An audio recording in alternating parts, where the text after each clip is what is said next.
Hello students, कैसे हैं आप सब। उम्मीद करता हूं आप सब अच्छे होंगे। आईसीटी वर्चुअल क्लासरूम में आप सबका स्वागत है। मैं विकास। बच्चों क्लास 6 का मैथ्स हम कर रहे हैं। चैप्टर है आपका संख्याओं के साथ खेलना, यानी प्लेइंग विद नंबर्स। तो इसका हम रिवीजन कर रहे थे बच्चों। करता हूं कि आप सब अच्छे से इसको रिवाइज कर रहे हैं इस चैप्टर को। तो यहाँ पे जो हम सीख रहे थे वो है डिविजिबिलिटी टेस्ट। मतलब कुछ ट्रिक्स हमने सीखी हैं जिसकी मदद से विदाउट एक्चुअली डिवाइडिंग, असलियत में भाग किए बिना ही आप ये बता सकते हैं कोई नंबर डिवाइड होता है या नहीं। फॉर एग्जाम्पल ये क्वेश्चन करना है बच्चों हमें। इसमें क्या बोला गया है, ये क्वेश्चन देखिए। तो यहाँ पे बोला गया है using divisibility test determine which of the following numbers are divisible by 4 और बाय 8। तो यहाँ पे नंबर्स दिए गए हैं। तो बेसिकली आपको एक्चुअली भाग नहीं करना है, आपको सिर्फ भाई रूल्स यूज करके ये बताना है कि ये भाग होंगे या नहीं। ठीक है, पूरे नंबर को आप भाग नहीं करेंगे। भाई जो डिविजिबिलिटी टेस्ट बाय 4 और बाय 8 में आपने सीखा था उसकी मदद से आपको बताना है। चलिए फटाफट इसके पार्ट ए, बी और सी तीनों पार्ट करेंगे आप जल्दी से, और मुझे आंसर बताएंगे क्या आंसर आता है।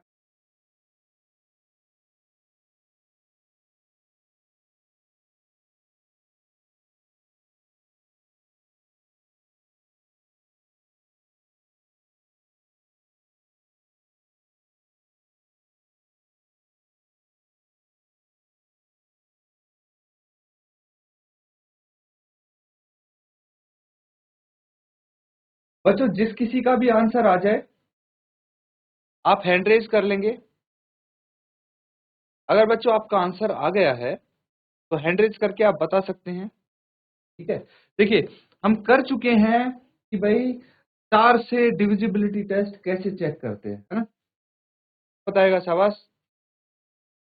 देखिए 4 से अगर हमें चेक करना है बाय 4, 4 से चेक करना है ना बच्चों, तो यहाँ पे एक चीज आपको समझनी होगी कि जो लास्ट के 2 डिजिट्स हैं, लास्ट के 2 डिजिट्स मतलब या तो एक वंस वाला होगा एक टेंस वाला होगा। अब कोई भी नंबर देख लीजिए उसमें वंस एंड टेंस यानी इकाई और दहाई ये वाले अंक हमें लेने हैं। जैसे 572 है, 572 है, तो ये हो गया वंस, ये टेंस, ये हंड्रेड्स। तो हमें ये वाले लेने हैं, राइट साइड के 2 अंक हमें लेने हैं। तो यहाँ पे क्या हो गया, 72 हो गया। अब इस 72 को, 72 को ही हम चेक करेंगे कि ये 4 से भाग होता है या नहीं। पूरे नंबर को हम नहीं करेंगे, 572 को नहीं, सिर्फ 72 को चेक करेंगे 4 से भाग होता है या नहीं होता, और ये पूरा पूरा भाग होना चाहिए। तो 4 एकम 4, 3 बच गया, 2 उतार लिया, 4 अठे 32, 0 बच गया। तो देखिए ये 72 तो पूरा पूरा भाग होता है, 18 पे चला गया, है ना। तो अगर 72 पूरा पूरा भाग होता है तो आप बोल सकते हैं कि तो ए है 572 इज डिविजिबल बाय 4। क्या है ये, 4 से विभाज्य है, ये आप बता सकते हैं। अब सिमिलरली देखिए हमें चेक करना है, ये बड़ा नंबर आ गया, इतना बड़ा नंबर है 726352। तो पूरे नंबर को 4 से भाग करके देखेंगे तो बहुत समय लगेगा आपका। इसके लिए हम सिर्फ राइट हैंड साइड वाली 2 डिजिट और दहाई वाले अंक ले लेंगे। क्या है, 52, और 52 को हम 4 से भाग करके देखेंगे क्या ये 4 से भाग होता है या नहीं होता, ये हमें चेक करना है। तो 4 एकम 4, 1 बच गया, 2 उतार लिया, 4 तिया 12, शेष शून्य आना चाहिए बच्चों, 0 आना चाहिए शेष, तभी ये पूरा पूरा भाग होगा, अदरवाइज नहीं होगा। ठीक है, तो देखिए 52 तो 4 से पूरा पूरा भाग होता है। दैट मीन्स ये पूरा नंबर ठीक है, 7,26,352 भी 4 से पूरा पूरा भाग होगा। तो यहाँ पे लिख सकते हैं ये 726,352 इज डिविजिबल बाय 4। ठीक है बच्चों, एक और क्वेश्चन हम कर लेते हैं, इसका सी पार्ट जो मैंने बोला था इसको और कर लेते हैं। ये समझ में आ गया? अगर कोई डाउट है अभी तक पूछ सकते हैं बच्चों आप, क्योंकि बाकी के क्वेश्चन आप होमवर्क में करेंगे ना, इसीलिए डाउट नहीं होना चाहिए बच्चों मन में। तो चलिए, ये हो गया आपका पार्ट बी। अब सी की बात करते हैं, कितना है 5500। तो एक चीज समझिए बच्चों, अगर लास्ट में 0 0 है, ठीक है, लास्ट में क्या है भाई, इकाई के स्थान पे और दहाई के स्थान पे, दोनों स्थान पे 0 0 है। ये वंस है, ये टेंस है ना, दोनों स्थान पे 0 0 है। तो इसको 4 से भाग करने की जरूरत नहीं है, ये डायरेक्टली आप बोल सकते हैं कि नंबर 4 से भाग, अगर 0 0 आता है तो आप बोल सकते हैं 0 0 इज डिविजिबल बाय 4। तो देखिए, 4 की जहां तक बात आती है तो बाकी के पार्ट्स आप होमवर्क में करेंगे। ठीक है बच्चों, बाकी के पार्ट्स आपको होमवर्क में ही करने पड़ेंगे। अब हम 8 से डिविजिबिलिटी टेस्ट चेक करेंगे, और 8 से चेक करने के लिए हमें क्या चाहिए, हमें लास्ट के 3 डिजिट्स चाहिए, वंस, टेंस और हंड्रेड्स। 8 से चेक करने के लिए ये 3 अंक। अब फॉर एग्जांपल 572 है, 572 है, तो इसमें नंबर में तो है ही 3 अंक, तो ये तो पूरा का पूरा हमें चेक करना पड़ेगा बच्चों। क्या करना पड़ेगा? पूरा का पूरा चेक करना पड़ेगा। तो 8 से देखिए, इसको भाग करके देख लेते हैं। 8 7 जा 56, एक बच गया, 2 उतार लिया, 8 एकम 8, 4 शेष बच गया। शेष बचा है ना इसमें, शेष कितना आया? 4 आया। तो अगर शेष 4 बच जाता है, दैट मीन्स ये नंबर 8 से डिविजिबल नहीं होगा। ये चीज समझनी है, ठीक है। इसको देखिए, नोट डाउन कर लीजिए, और फिर हम 8 से डिविजिबिलिटी टेस्ट चेक।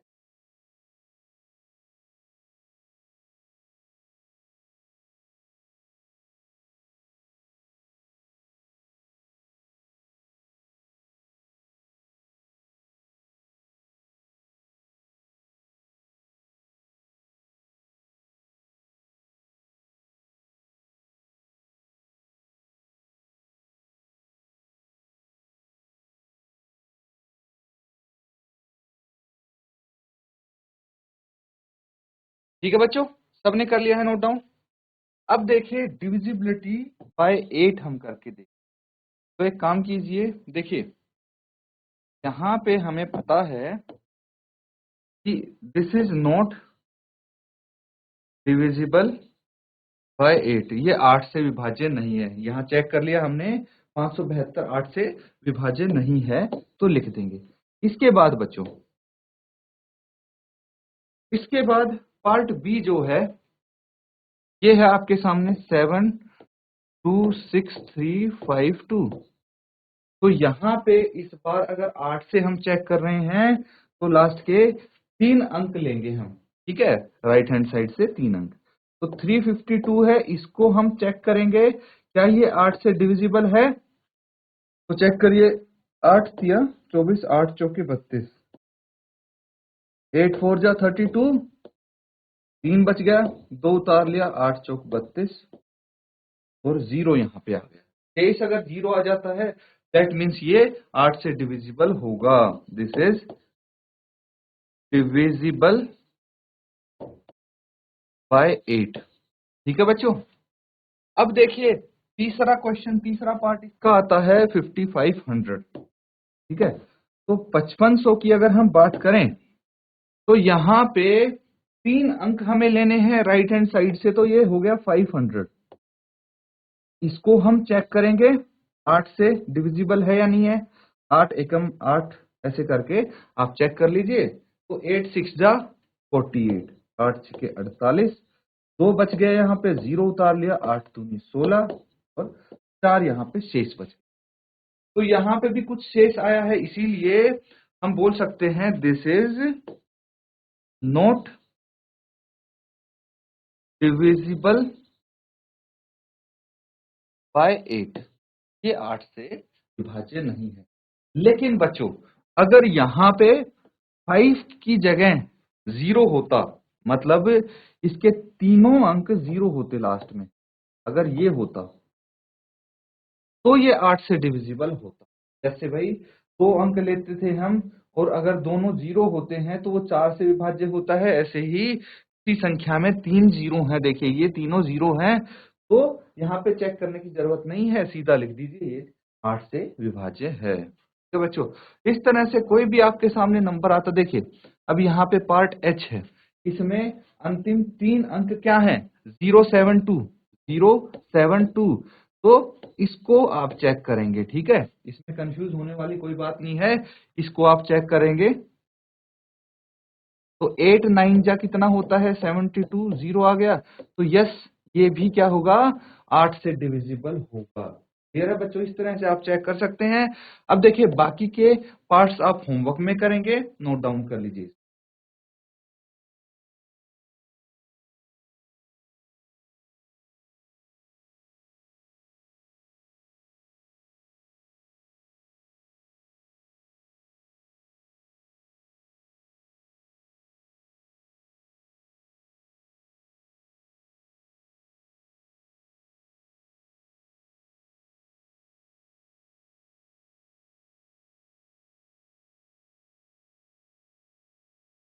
ठीक है बच्चों, सबने ये कर लिया है क्वेश्चन नोट डाउन। अगला सवाल करेंगे अब। तो देखिए यहाँ पे आपको क्या करना है, डिविजिबिलिटी टेस्ट बाय 6, ठीक है।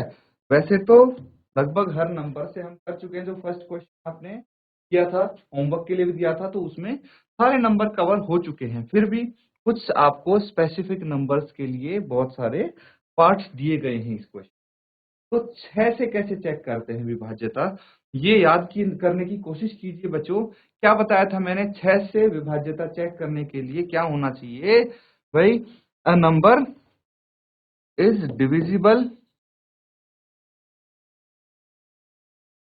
a number is divisible by 6 if it is divisible by both 2 and 3। ये कंडीशन बताई थी बच्चों। ऐसे तो हमें चेक ही नहीं करके देखना, अगर हमें ये पता लगाना है कि कोई संख्या 6 से विभाज्य है, तो हम चेक करेंगे कि वो संख्या 2 और 3 दोनों से ही विभाज्य होनी चाहिए, ठीक है बच्चों। अब देखिए एक चीज तो आपको सीधा सीधा पता लग जाएगा कि भाई अगर किसी संख्या के अंत में 0 2 4 6 8 ये चीजें हैं, ये अंक हैं, तो वो 2 से विभाज्य होगी, अदरवाइज नहीं होगी, ठीक है। तो यहाँ पे जो 2 से विभाज्य नहीं है उसको तो वैसे ही हम एलिमिनेट कर देंगे, वो तो 6 से डिविजिबल नहीं हो सकती। अब देखिए सीधा मैं देखते ही बता दूंगा कि कौन सी 6 से डिविजिबल नहीं है। एक तो ये नहीं है ना, एक तो ये नहीं होगी क्योंकि ये 2 से डिविजिबल नहीं है, ना ही ये होगी, ना ही ये होगी डिविजिबल, और बाकी हमें 3 से भी चेक करनी पड़ेगी, ठीक है। तो यहाँ पे 3 पार्ट तो वैसे ही पता लग गए कि these are not divisible by 6। अब बाकी के पार्ट्स हमें चेक करने पड़ेंगे 3 से भी। जैसे फॉर एग्जांपल हम इसको चेक करते हैं, 2 से तो डिविजिबल है, पार्ट बी देखिए 2 से ये डिविजिबल है ना। तो अब हमें 3 से चेक करने के लिए क्या करना पड़ेगा, 1 2 5 8 है ना, तो इसके सभी अंकों को ऐड कर देंगे हम। कितना आ जाएगा, 1 + 2 3, 3 + 5 8, 8 + 8 16। क्या 16 3 से विभाज्य है, नहीं है, तो ये 6 से भी विभाज्य नहीं होगा, है ना। भाई 2 से डिविजिबल है तो क्या हुआ, 3 से नहीं है इस बार, लेकिन कंडीशन ये है कि अगर 3 और 2 दोनों से ही डिविजिबल हो तभी वो संख्या 6 से विभाज्य होगी, ठीक है बच्चों। तो इस तरह से हम सभी नंबर्स यहाँ पे चेक कर सकते हैं। देखिए एक नंबर और चेक करके देखिए, जे है जो पार्ट जे, यहाँ पे क्या है 17852, ऐड कर लीजिए 1 + 7 + 8 + 5 + 2, सभी नंबर्स को ऐड करेंगे 1 + 7 8 + 8 16, 16 + 5 21 और 2 23। ठीक है, तो ये 23 भी 3 से पूरा पूरा भाग नहीं होता है, इसलिए ये भी क्या होगा 6 से डिविजिबल नहीं होगा। इस तरह से जितने भी पार्ट्स आपके सामने है वो चेक कर सकते हैं। तो बाकी के आप होमवर्क में करेंगे कवर, नोट डाउन कीजिए बच्चों इसको।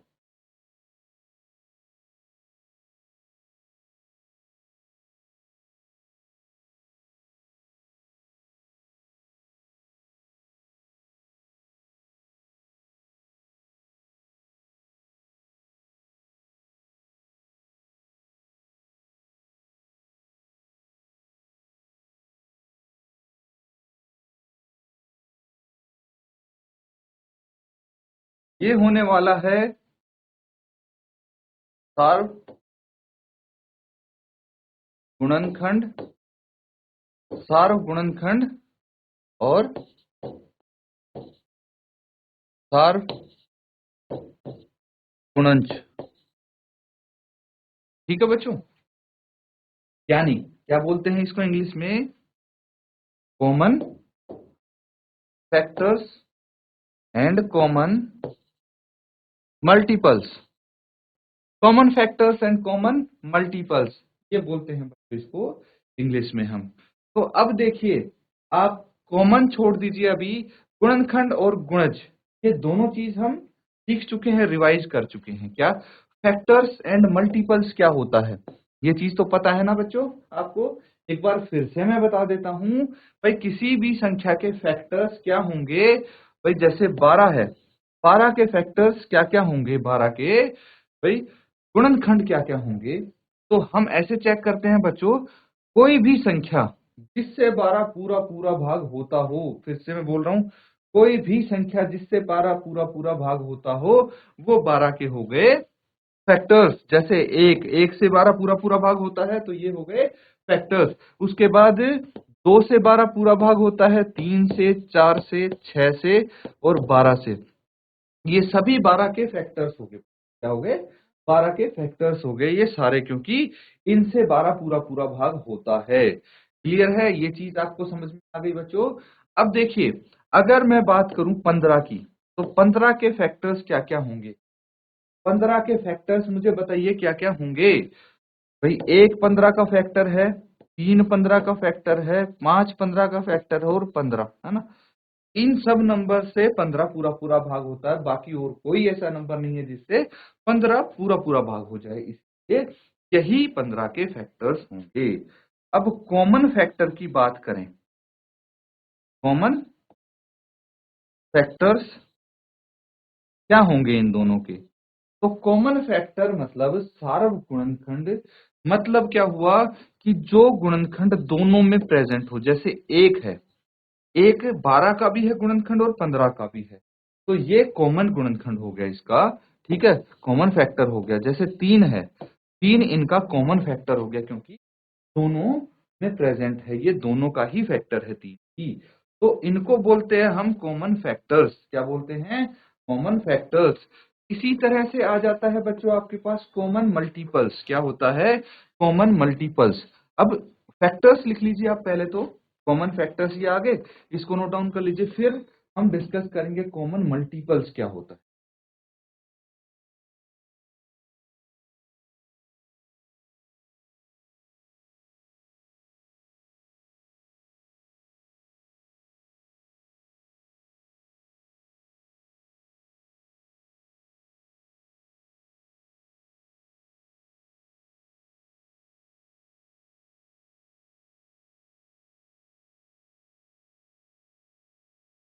तो बच्चों ये चीज समझ में आ गई आपके, किसी को डाउट अगर इसमें है पूछ सकते हैं आप।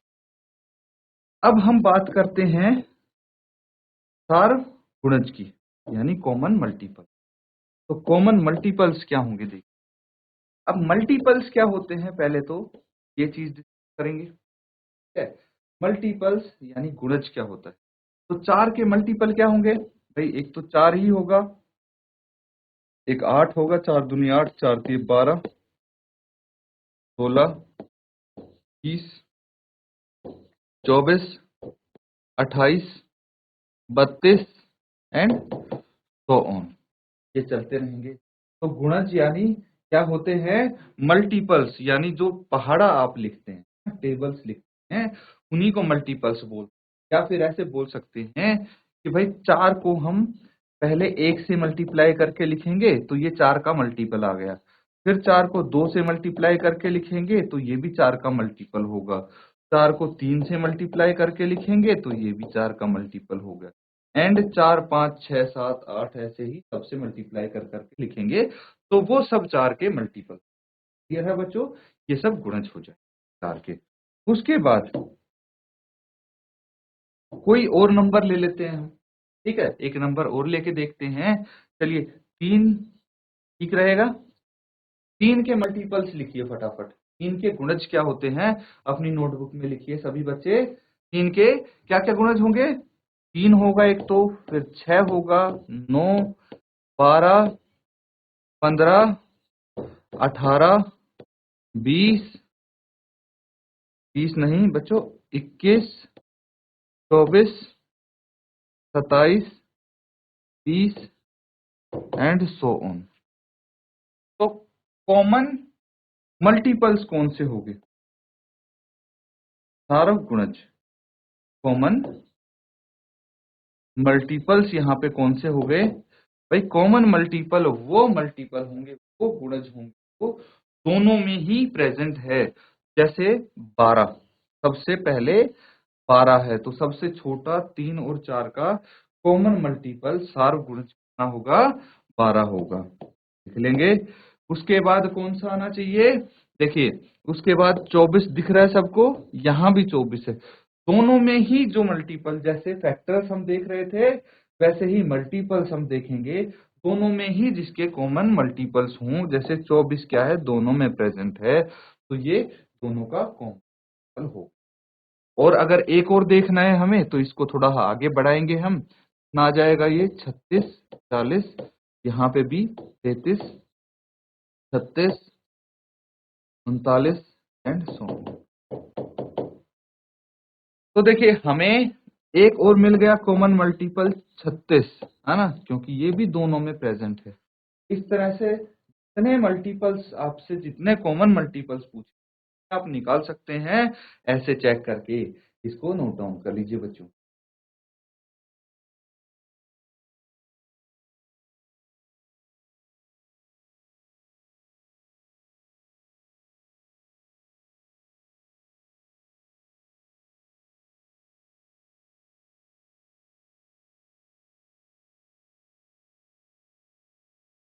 ठीक है बच्चों, ये चीज क्लियर है। अब देखिए अगर मैं बात करूं नंबर्स, को प्राइम नंबर्स को हम बोलेंगे सह अभाज्य, सह अभाज्य संख्याएं। को प्राइम नंबर यानी सह अभाज्य संख्याएं क्या होती हैं? सह अभाज्य संख्याएं, चलिए ये भी चेक कर। उससे पहले क्या आपको प्राइम नंबर्स पता है? प्राइम नंबर्स क्या होते हैं?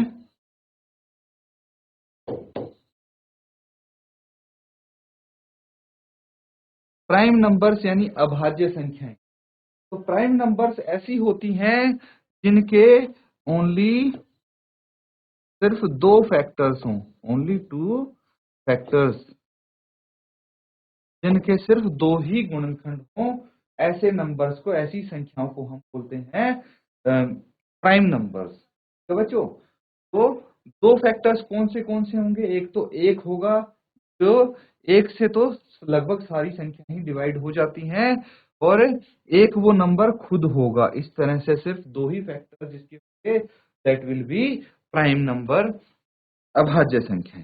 लेकिन यहाँ पे बात हो रही है को प्राइम नंबर्स की, अभाज्य संख्याएं वो इससे अलग हैं। भाई को प्राइम नंबर्स को प्राइम नंबर समझने की गलती मत करना बच्चों, क्योंकि यहाँ पे सबसे पहली तो 2 संख्याएं आती हैं, क्या आती हैं? दो संख्याएं, टू नंबर्स होते हैं,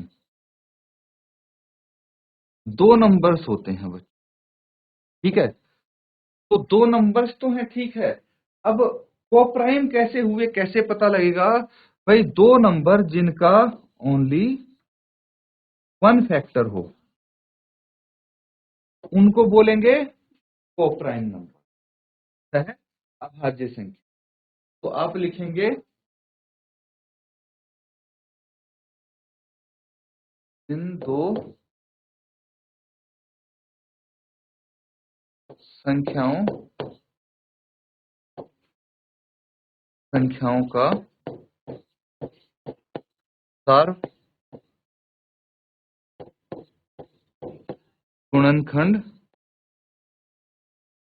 सार्वगुणनखंड एक हो, वह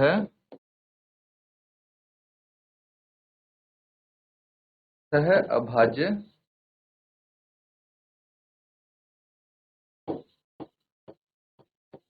संख्याएं कहलाती हैं। ठीक है बच्चों, सह अभाज्य यानी कोप्राइम नंबर्स।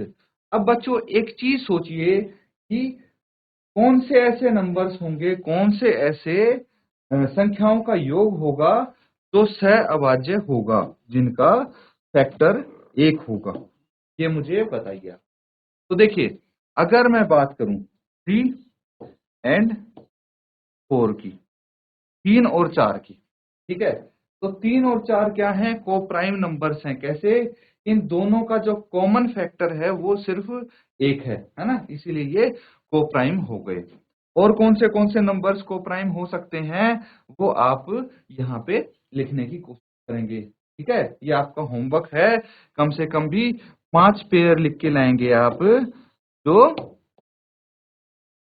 है अभाज्य हैं, कोप्राइम होंगे। तो होमवर्क होगा बच्चों, नोट डाउन कर लीजिए इसको।